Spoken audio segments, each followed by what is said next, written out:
My MIL booked a family cruise for everyone except me. So I showed up in the Caribbean on my family's mega yacht. Now she's begging for an invite. My mother-in-law Diane announced the family cruise at Sunday dinner. I've booked us all on a 7-day Caribbean cruise for Christmas. She pulled out printed tickets and started handing them out. One for my husband Brett, one for his sister Amy, one for Amy's husband, one for Brett's brother, one for his brother's girlfriend who'd been dating him for 3 months. Then she sat back down. I waited. What about mine? I asked. Diane looked confused. Oh, I figured you'd want to spend Christmas with your own family. You're always talking about them. I hadn't mentioned my family in months. Brett just sat there eating his potatoes. But I'm Brett's wife. We've been married for 4 years. Diane shrugged. Well, the rooms are already booked. It's 5 people, and the ship doesn't allow 6 to a suite. You understand. The girlfriend who'd been around for 3 months was going, but I wasn't. This wasn't new. Diane had been doing this for years. The family reunion in Vegas? Sorry, the hotel room blocks filled up. The weekend at their lake house? We assumed you were working. The wine tasting tour? It's really more of a blood family thing. But a cruise was different. A whole week watching my husband leave for a vacation I wasn't invited on. Brett tried to smooth it over in the car. Maybe we can book you a ticket separately. You could get a room on a different floor. I asked if he was seriously suggesting I book myself onto a cruise where his entire family already had rooms together.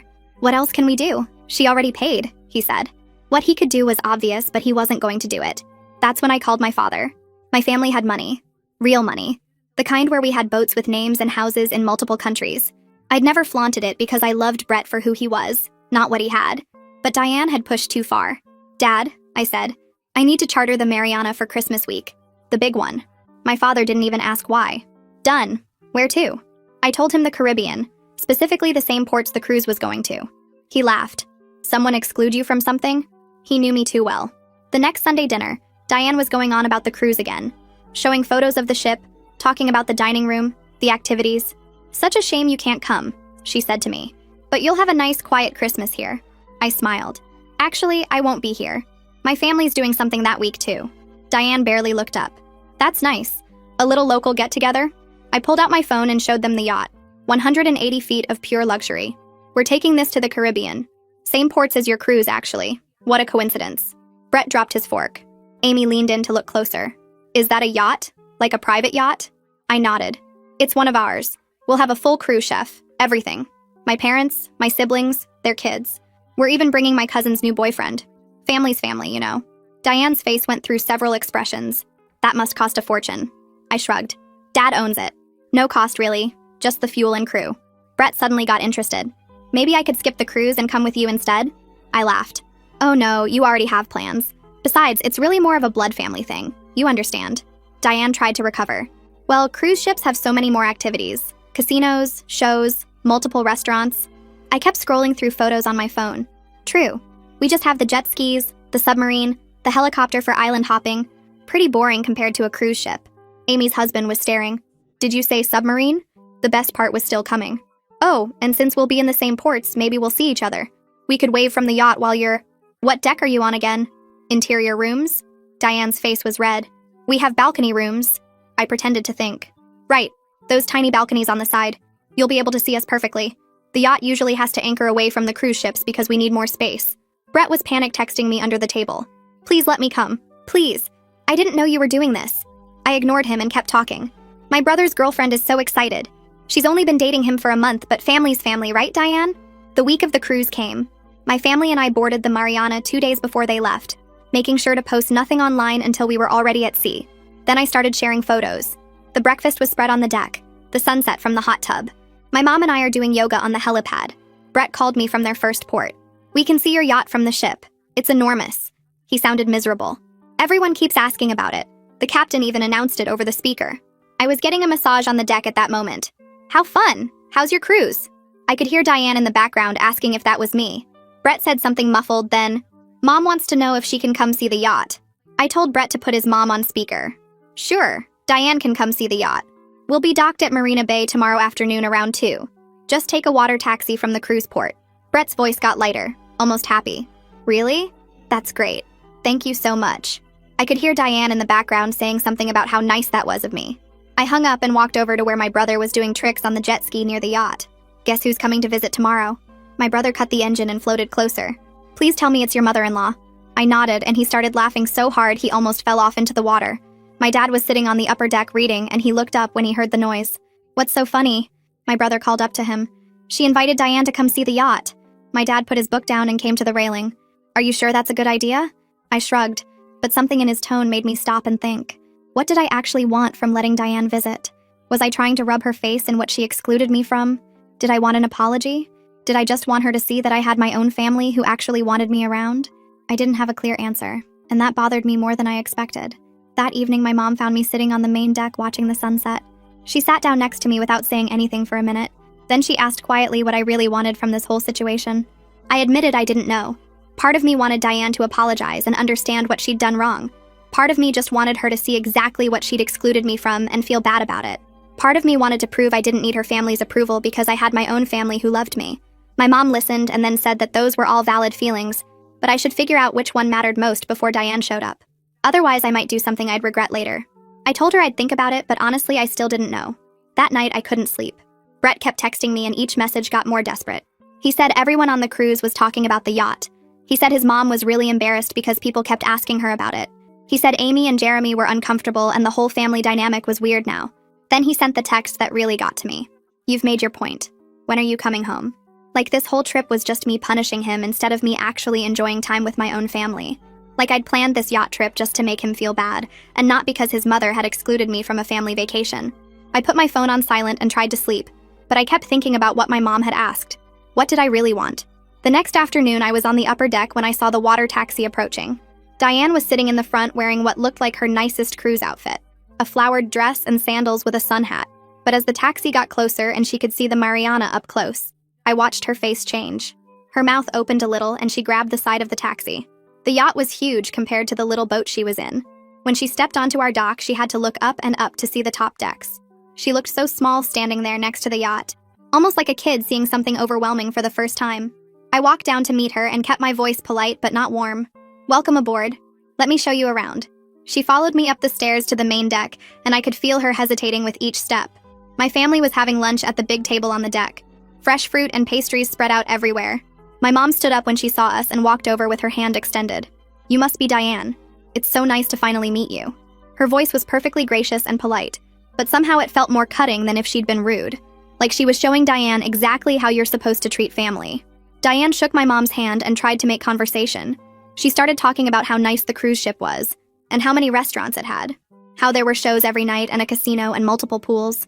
She was comparing everything favorably to the yacht, like she was trying to convince herself the cruise was better. Then she looked past my mom and saw our chef preparing lunch. He was working on fresh lobster and the smell was amazing. There were bottles of wine chilling in ice buckets. The table settings were actual china and crystal glasses. Diane stopped talking mid-sentence. She just stood there looking at the setup, and I could see her face change as she realized everything she'd been saying was obviously wrong. The yacht was better in every way, and she knew it. She went completely quiet after that and just followed me as I showed her around. I took her to see the hot tub on the side deck, then the jet skis tied up at the back, then the helicopter on the upper landing pad. With each new thing I showed her, Diane got smaller and quieter. She stopped trying to justify the cruise or make comparisons. She just walked behind me silently and nodded when I pointed things out. I started to feel less satisfied with each stop. I'd wanted her to see what she'd excluded me from, but watching her get so obviously humiliated wasn't as good as I thought it would be. It just felt uncomfortable and kind of mean, like I was kicking someone who was already down. My dad must have noticed because he came over and started making polite conversation with Diane.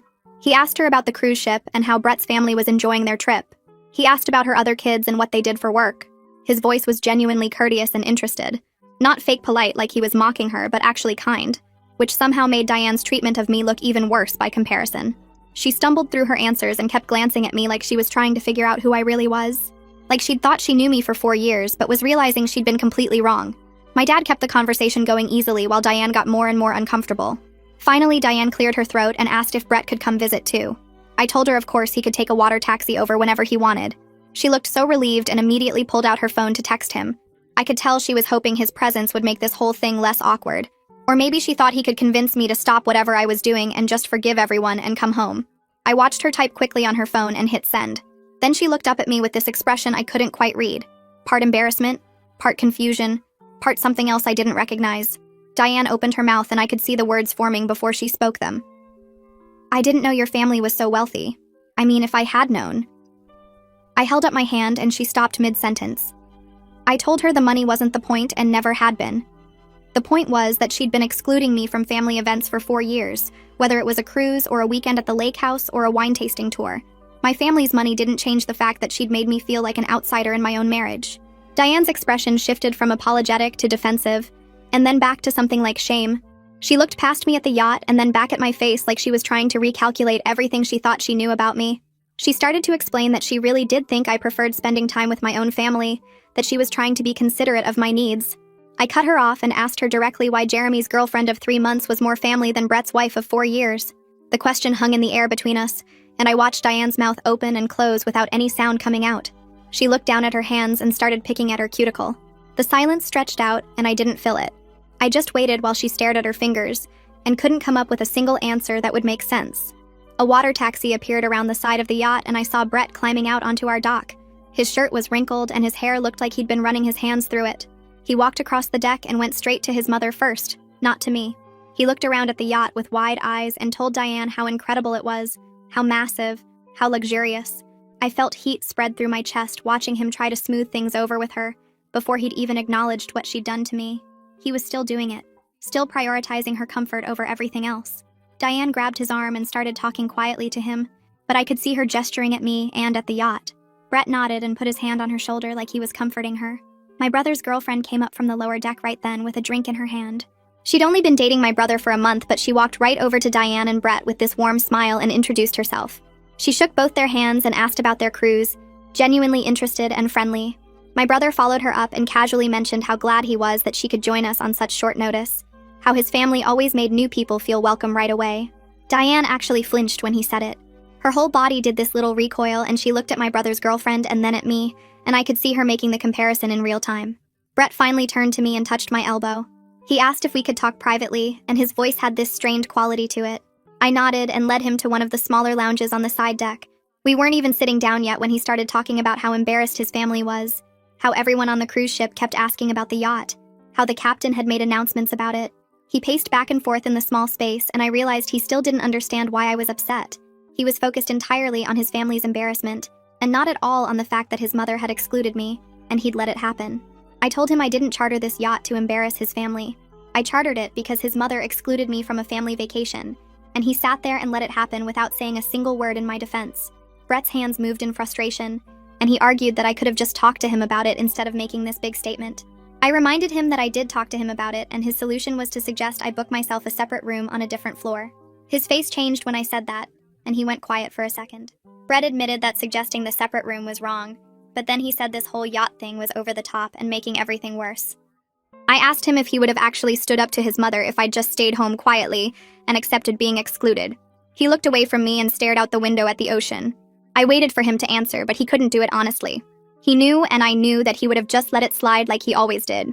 We stood there in silence for a moment, and then I walked back toward the main deck. Brett followed behind me without saying anything else. When we got back to the main area, I saw Diane talking to my mother near the railing. My mom's expression was polite but strained, the way she looked when someone was saying something she strongly disagreed with, but she was too well-mannered to argue. Diane was gesturing with her hands and talking quickly. My mom caught my eye over Diane's shoulder and gave me this subtle head shake. Just a tiny movement that let me know the conversation wasn't going well, and Diane was making excuses instead of taking real responsibility. My phone buzzed in my pocket, and I pulled it out to see a text from Amy. She was asking if she and Porter could come visit the yacht too. I was surprised she was reaching out directly instead of going through Brett or asking Diane to ask for her. I texted back that yes, they were welcome to come over. She responded immediately saying they'd get a water taxi and be there soon. I put my phone away and told Brett his sister was coming. He looked relieved, like maybe Amy's presence would make this whole situation less tense. About 45 minutes later, another water taxi pulled up, and Amy climbed out with Porter behind her. She looked around the yacht with obvious curiosity, but not the defensive attitude Diane had. She walked over to me and asked if we could talk for a minute. I nodded, and we moved away from the group to a quieter spot near the bow. Amy took a breath and apologized for not speaking up when her mom announced the cruise without including me. She said she felt uncomfortable about it at the time, but didn't want to cause family drama by confronting her mother. She admitted that was wrong and she should have said something. I appreciated the honesty, even though it didn't fix what had happened, or change the 4 years of similar exclusions. At least Amy was acknowledging it instead of making excuses. Porter stepped closer and put his hand on Amy's shoulder. He looked at me directly and said what Diane did was messed up, and he told her so at the time. He explained that several family members felt uncomfortable with my exclusion, but nobody wanted to confront Diane because she gets defensive and makes everything worse. Amy nodded and added that her mom has a way of turning any criticism into an attack on her character. We walked back toward the main area where Diane was still talking to my mother, and Brett stood nearby looking anxious. The group dynamics shifted the moment Amy and Porter joined us. Diane was in the middle of explaining something to my mom when she noticed her daughter approaching. Amy sat down across from Diane and the conversation paused. My mom excused herself and went to check on something with the crew. Diane tried to continue her explanation about how cruise ships are actually more fun than private yachts, but her voice trailed off when nobody responded. Amy looked at her mother and said gently that this wasn't the first time she'd excluded me from family events. Diane's face flushed red and she started to argue, but Amy held up her hand.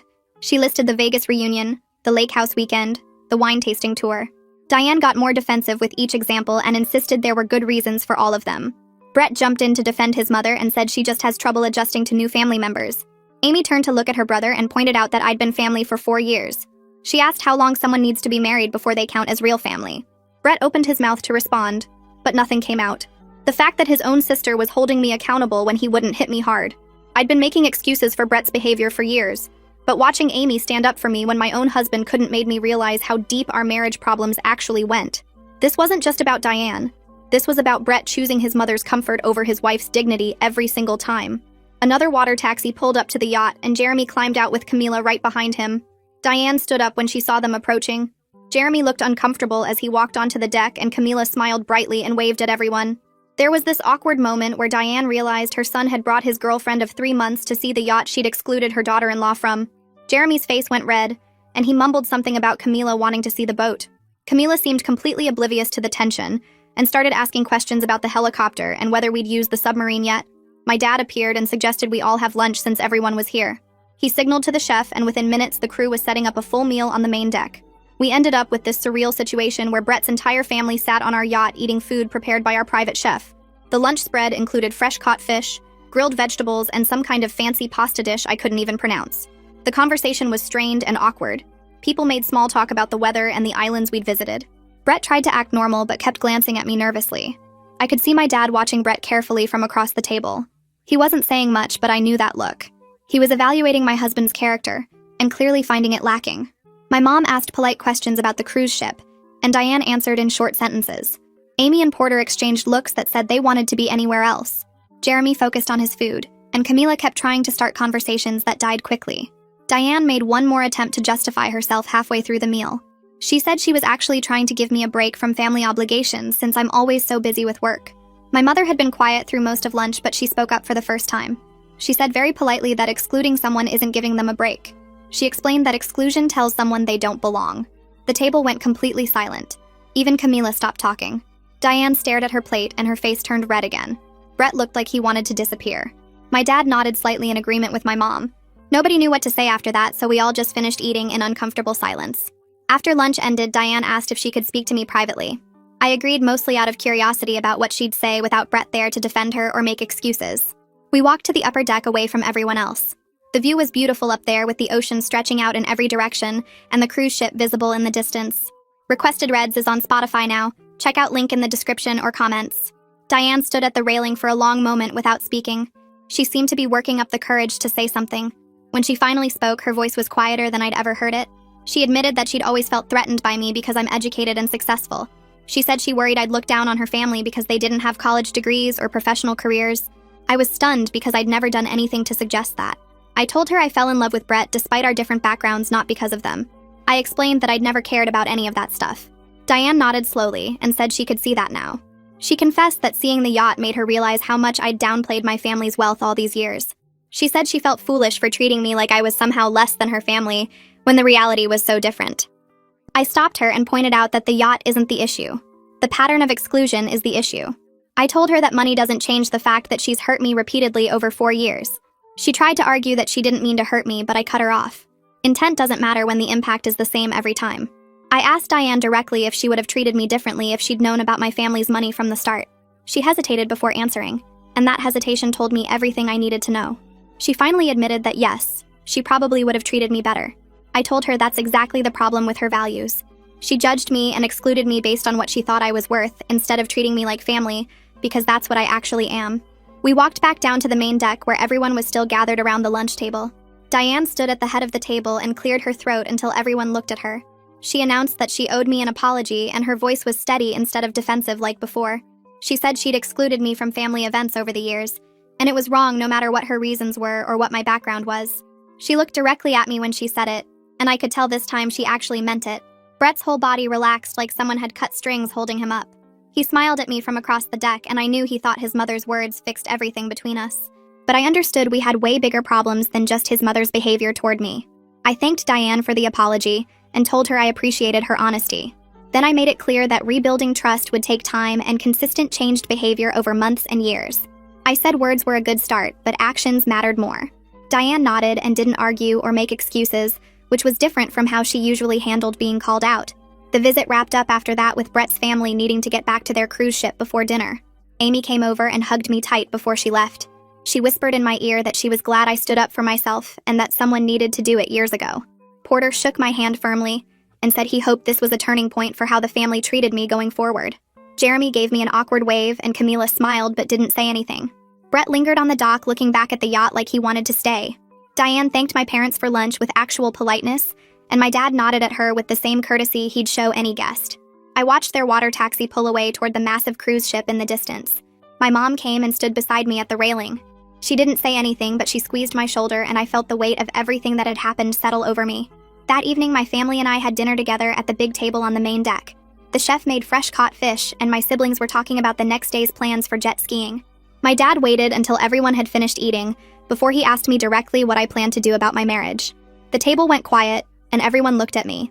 I set down my water glass and admitted I didn't know if Brett and I could recover from this. I said it revealed something basic about how he handles conflict and family loyalty. My brother jumped in and pointed out that Brett had multiple chances to defend me. He said Brett chose his mother's comfort over my dignity every single time it mattered. My mom added more gently that I deserved a partner who stood beside me. She said I didn't deserve someone who suggests I book my own room when his family excludes me. My dad listened to all of this and then asked what I wanted to do, not what I thought I should do. I told him honestly that I loved Brett, but I couldn't keep living like this. I said I needed to see real change over time before I could trust him again. I spent that night in my cabin thinking about my marriage instead of sleeping. The yacht rocked gently, and I could hear the ocean outside my window. I realized the whole yacht situation was just a symptom of a much bigger problem. Brett had never fully separated from his mother's influence in 4 years of marriage. I'd been accommodating that broken dynamic the entire time without even realizing it. Every time Diane excluded me and Brett made excuses, I'd told myself it wasn't worth the fight. I'd convinced myself that being the bigger person meant accepting less than I deserved. But watching my own family's unconditional support this week showed me what real family actually looked like. My parents had never once made me feel less than or excluded my partner from anything. They'd welcomed Brett from day one without conditions or tests. The contrast was so obvious now that I couldn't unsee it. The next day, Brett texted asking if he could come back to the yacht to talk just the two of us. I agreed after thinking about it for a while. He arrived on a water taxi around noon looking serious and tired. I could tell he'd been thinking hard about everything that happened over the past few days. We sat in one of the smaller lounges away from my family. Brett started by apologizing for not defending me, and for the first time he didn't make excuses. He didn't try to explain his mother's behavior or justify what happened. He admitted he'd been conflict avoidant his whole life and it damaged our marriage. He said he wanted to change, but he didn't know how to do it. His hands were shaking slightly when he spoke, and I realized how scared he was of losing me. I told Brett that I needed him to understand something important. I said his mother's apology didn't fix what he did to me. Diane excluded me from the cruise, but he allowed it to happen. He even suggested I accommodate her exclusion by booking my own separate room. I said that betrayal came from my own husband, not from my mother-in-law. Brett's face crumpled and he put his head in his hands. He broke down and admitted he'd been scared of his mother's disapproval his whole life. He said he realized now that he'd been sacrificing our marriage to keep her happy. He told me that seeing my family's unconditional support this week showed him how messed up his own family dynamics were. He said he never understood what healthy family relationships looked like until he watched my parents interact with everyone on the yacht. He kept saying he was sorry over and over, but I knew sorry wasn't enough to fix years of choosing wrong. I asked Brett what he was willing to do differently going forward. He lifted his head and wiped his eyes with the back of his hand. He said he wanted to start marriage counseling and set real boundaries with his mother. He talked about finding a therapist and making sure Diane understood she couldn't treat me like this anymore. I listened, but I'd heard promises before when things got bad. I told him I needed to see consistent action over time, not just promises made in a crisis. He nodded and said he understood, but I could see the hope in his eyes, like he thought this conversation meant we were okay now. We weren't okay. We sat there for a while longer, and I told him we needed space to think. I said he should finish the cruise with his family, and I'd complete my yacht trip with mine. He looked disappointed and asked if we could at least talk every day. I said no. We both needed time to figure out what we actually wanted without the pressure of constant contact. He accepted it, but I could tell it hurt him. He asked when we'd talk again, and I said after we both got home. Brett stood up to leave and hesitated at the door. He turned back and asked if I was planning to divorce him. The question hung in the air between us, and I realized I didn't have a clear answer. I told him honestly that I didn't know yet. I said I loved him, but I couldn't stay in a marriage where I was always second to his mother's feelings. I explained that whether we survived depended entirely on his willingness to do the hard work of actually changing, not just talking about change. Brett's face crumpled again, but he nodded. He left without trying to hug me or kiss me goodbye, and I watched the water taxi take him back to the cruise ship. After Brett left, I went back to my cabin and lay on the bed staring at the ceiling. My mom knocked softly and came in without waiting for an answer. She sat on the edge of the bed and asked if I was all right. I told her I didn't know if my marriage was going to make it. She didn't try to give me advice or tell me what to do. She just squeezed my hand and said whatever I decided, she and Dad would support me. That night at dinner, my family didn't ask questions about Brett. My brother made jokes, and my dad told stories about past yacht trips, and everyone acted normal. It felt good to just exist without having to explain or defend myself. The rest of the yacht trip became more relaxed without Brett's family hovering. I actually enjoyed the Caribbean for the first time since we'd arrived. We went snorkeling and I saw sea turtles. We took the helicopter to a tiny island that only had one restaurant. My parents held hands while walking on the beach, and I remembered what a healthy marriage was supposed to look like. My brother's girlfriend sat next to me one afternoon while we were sunbathing on the deck. She said she admired how I handled the whole situation with Diane. She told me she couldn't imagine being excluded like that and still keeping my composure. I appreciated her saying it. It felt good to be around people who naturally included and valued me. The contrast with Brett's family was so obvious now. I realized how much I'd been accepting that I shouldn't have. I'd normalized being treated as less than because it happened gradually over 4 years. But my own family never made me feel that way. They never made Brett feel that way either. They'd welcomed him completely from the start. On the last day of the trip, my dad found me on the upper deck watching the sunrise. He sat down and we were quiet for a few minutes. Then he asked if I was okay financially if I decided to leave Brett. I told him I was fine, that I had my own career and savings. He nodded and said he just wanted me to make decisions based on what I wanted, not what I could afford. I hugged him and thanked him for always having my back. We returned home the day after Brett's cruise ended. I went straight to my parents' house instead of the home I shared with Brett. That evening, Brett texted asking if we could meet to talk. I thought about it for a while before responding. I agreed to dinner at a neutral restaurant, wanting to see him in person to figure out if his promises of change were real or just panic. We met 3 days later at a place halfway between our house and my parents' place. Brett was already there when I arrived. He stood up when he saw me and looked nervous. We ordered food, and then he pulled out his phone. He showed me confirmation emails for his first therapy appointment scheduled for the following week. He'd also found a marriage counselor who had availability and booked our first session. I was genuinely surprised that he'd actually followed through so quickly. Usually Brett talked about doing things and then never got around to them. Brett also told me about a conversation he had with his mother on the cruise. He said he sat Diane down and set a clear boundary that she needed to treat me with respect, or he'd limit contact with her. I asked how she reacted, and he admitted she didn't take it well. She cried and said he was choosing me over his family. He told her I was his family, and she needed to accept that. He said it was one of the hardest conversations he'd ever had, but he didn't back down even when she got upset. This was completely new behavior for Brett. In 4 years of marriage, I'd never seen him stand up to his mother like that. I asked what happened after, and he said Diane barely spoke to him for the rest of the cruise. Amy told him later that their mom spent a lot of time in her cabin. I could tell Brett felt guilty about it, but he also seemed proud that he'd actually done it. I told him I was willing to try counseling, but I needed him to understand something important. I said I needed to see sustained change over months, not just initial effort that faded away. I'd seen him make promises before and then slip back into old patterns when things got comfortable again. He agreed and said he understood why I couldn't just trust him right away. Then he asked if I was moving back home, and I said not yet. I told him I needed to stay at my parents' place for a while longer. He looked hurt, but he didn't push me or try to convince me. He said he respected my boundaries and would wait until I was ready. That response alone showed more respect for my needs than he'd demonstrated in years. We finished dinner and he walked me to my car. He asked if we could have dinner again next week after his first therapy session, and I said yes. Driving back to my parents' house, I felt something I hadn't felt in weeks. It wasn't hope exactly, but it wasn't despair either. Maybe it was just possibility. Over the next few weeks, Brett sent me photos of his therapy appointment confirmations and brief updates after each session. He didn't share details, which I appreciated because it meant he was taking it seriously instead of performing for me. 3 weeks in, he texted that his therapist identified something called enmeshment with his mother, and he was working on recognizing when he prioritized her feelings over mine. I could see him actually thinking about his responses now instead of just reacting the way he always had. When his mom called during one of our dinners together, he let it go to voicemail instead of answering immediately like he used to. Small things, but consistent. Then Diane texted me directly asking if we could meet for coffee. I stared at the message for a full day before responding. Part of me wanted to ignore it, but I was curious what she'd say without Brett there to manage the conversation. I agreed to meet at a coffee shop halfway between our places. She was already there when I arrived, sitting at a corner table and fidgeting with her napkin. She stood up when she saw me and looked genuinely nervous. We ordered coffee and sat down, and she didn't seem to know how to start. Finally, she said she'd been thinking a lot about what happened and wanted to do better. Her voice was shaky and she kept looking at her hands. I waited for her to continue. She admitted she'd always been insecure about not coming from money, and she projected that onto me by assuming I looked down on her family. She said the yacht situation forced her to see her own prejudices and insecurities clearly for the first time. She'd convinced herself I was the snobby one when really she was the one judging people based on money. I appreciated the honesty because it felt real, not rehearsed. But I told her rebuilding our relationship would take time and consistent respectful behavior, not just one good conversation. She nodded and said she understood and didn't push for immediate forgiveness or ask when things would go back to normal. That response showed more emotional growth than I'd seen from her in 4 years. We finished our coffee and she asked if we could try meeting again in a few weeks. I said maybe and left it at that.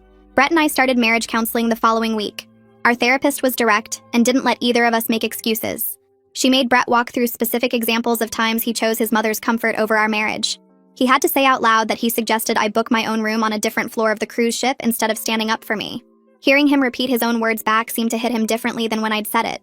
The therapist helped him see how his conflict avoidance with his mother enabled her bad behavior and damaged our marriage. She also called me out for downplaying my family's wealth to avoid conflict, which I hadn't expected. She said hiding parts of myself to make others comfortable was its own form of dishonesty. We both had work to do. Brett kept going to his individual therapy and actually did the homework his therapist assigned. He started noticing patterns in real time, and sometimes caught himself mid-sentence when he was about to prioritize his mom's feelings. It wasn't perfect, but it was genuine effort. 3 months after the Caribbean trips, we were in a better place but still taking things slowly. Brett maintained his boundaries with Diane even when she tested them. She called crying one night about something minor, and he told her he'd talk to her the next day when she was calmer, then actually hung up. Old Brett would have stayed on the phone for hours trying to fix her feelings. I watched this happen from across the room and felt something shift. He was actually doing it. Not just promising, actually changing his behavior consistently over months.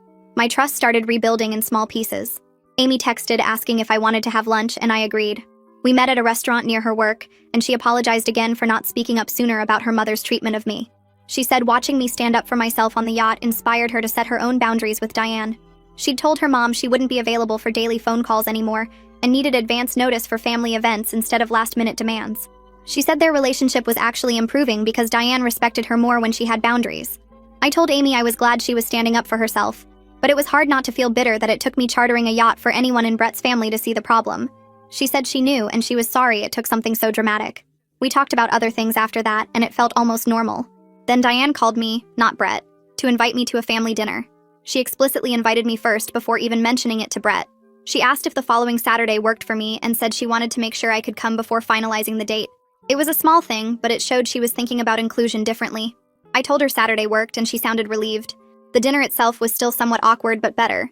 Diane introduced me to extended family members I'd never met, cousins and aunts who apparently lived nearby but had never been at family events I attended. She made a point of talking about my accomplishments and our marriage positively. She told her sister that Brett and I just celebrated our 5th anniversary and that I had an amazing career. Brett squeezed my hand under the table and I could see he was genuinely proud of his mother's effort. She was trying. It wasn't perfect, and I still felt guarded, but I could see visible change. After dinner, Brett and I decided to take a weekend trip together, just the two of us. We drove up the coast and stayed at a small inn with an ocean view. We didn't talk about his family or the yacht or therapy. We just walked on the beach and had long dinners and remembered what it felt like to be us without all the drama. He was more attentive than he'd been in years. He asked about my work and actually listened to my answers instead of waiting for his turn to talk. He reached for my hand while we walked, and it didn't feel like he was trying to fix something. It just felt natural. One night we sat on the balcony watching the sunset, and he said he was grateful I didn't give up on us. I told him I almost did. He said he knew, and he didn't blame me. We sat there quietly for a while, and I remembered why I fell in love with him in the first place. Before his mother's behavior and his inability to stand up to her had created this wall between us. 6 months later, I started packing my things to move back into our house.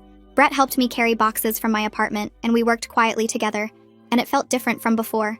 He'd been showing up consistently, calling when he said he would, standing up to Diane when she tried to overstep. The first night back in our bedroom felt strange but also right, like we were building something new instead of returning to what broke. He'd defended our marriage to his mother 3 times in the past month alone, telling her clearly that my needs came first. We still had hard conversations sometimes, but he didn't shut down or make excuses anymore. 2 weeks after I moved back, Diane called me directly instead of going through Brett.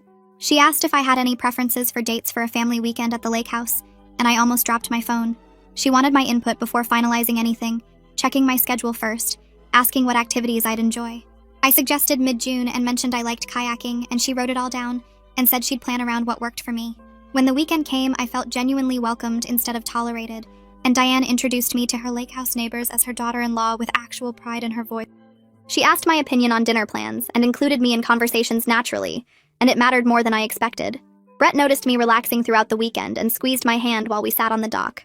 My parents invited both families to dinner at our house a month later, and I was nervous about how everyone would interact. Diane arrived early and brought flowers, and she was respectful and warm with my mother, asking about her garden and actually listening to the answers. My dad and Brett's father talked about golf while Brett stood beside me looking relaxed instead of tense. He wasn't trying to manage everyone's feelings or smooth over awkward moments. He was just present and comfortable. Amy helped me set the table and whispered that she'd never seen her mother this at ease with my family. Watching both families laugh together over dessert showed me how far we'd actually come. For our 5th anniversary, Brett planned a small private trip to a bed and breakfast in wine country. We spent 3 days walking through vineyards and having long dinners, and on our last night, he gave me a necklace with both our family's birthstones twisted together in the design. He told me he was grateful I didn't give up on us when it would have been easier to leave. I held the necklace and realized that standing up for myself on that yacht saved our marriage instead of ending it, and that sometimes the hardest thing and the right thing are exactly the same. And that's the wrap-up.